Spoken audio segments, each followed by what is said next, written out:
Swedish with Joanna, a podcast for beginners. Hi everyone and welcome back to the podcast. Hej allihopa och välkomna tillbaka till podden. Today we're talking about something every language learner faces sooner or later. False friends. Yes, false friends. They look friendly, they sound familiar, but they betray you when you least expect it. So let's take a look at some classic Swedish English false friends and how to avoid their little traps. So grab a drink and a snack and let's begin. So let's start with one of the most common ones. Eventuellt. Eventuellt. It looks like eventually, right? Eventuellt. Eventually. But it actually means possibly or maybe. So if you say jag kommer eventuellt imorgon. Jag kommer eventuellt imorgon. You're saying I might come tomorrow. Not I'll come eventually. Next one is the word rolig. Rolig. English speakers often tends to think it means boring because of the word roll. But actually, rolig means funny or fun. So if someone says, du är så rolig, du är så rolig, that's a compliment, not an insult. Here's another sneaky one. Fabrik. Fabrik. It doesn't mean fabric. It means factory. And tyg actually means fabric. Tyg. Fabric. So yes, those two are basically switched in Swedish. Another classic one is the word gift. Gift. Now, this one can cause real confusion, I know, because it has two meanings in Swedish, based on the context. It can mean married, but it can also mean poison. So yes, in Swedish, marriage and poison are literally the same word. Is that a coincidence?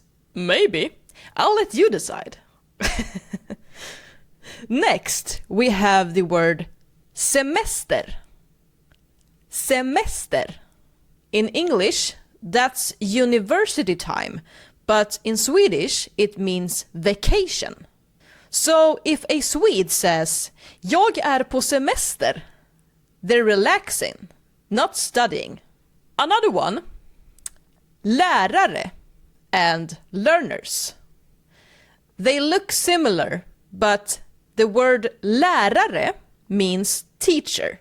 So I'm a Swedish teacher is jag är svensk lärare, not jag är svensk learners. And here's one that causes many awkward moments. Pretendera. Pretendera. It looks like pretend, but it actually means to claim or to demand. If you want to say pretend in Swedish, you say låtsas. Låtsas. Let's do one last example and use the word kontor. Kontor. It looks like contour, but it actually means office. So, jag går till kontoret. Jag går till kontoret means I'm going to the office, not I'm outlining my face. False friends are funny once you learn them, but confusing when you don't. They remind us that learning a language isn't just about grammar. It's about learning a culture's way of thinking. Next month, guys, we're shifting gears and seasons. We'll travel back in time to discover Sweden's winter traditions, stories of light, darkness, and a bit of magic. But for now, congratulations! You made it through the November series. And thank you for sticking with me this far. That's it for today's episode, guys. Thank you so much for listening. If you enjoyed this podcast and want to support my work, you can get transcripts and vocabulary lists and extra material on Patreon. Or, if you are a Swedish supporter who wants to support my work, you can either become a member on Patreon, or you can use the Swish service and send me a small tip. Scan the QR code by pausing the video, or use the number in the description. Thank you so much for listening, and remember, don't let false friends fool you, but real ones are always welcome. Take care, guys. Ta hand om er. Vi ses nästa gång. Bye bye, hej då!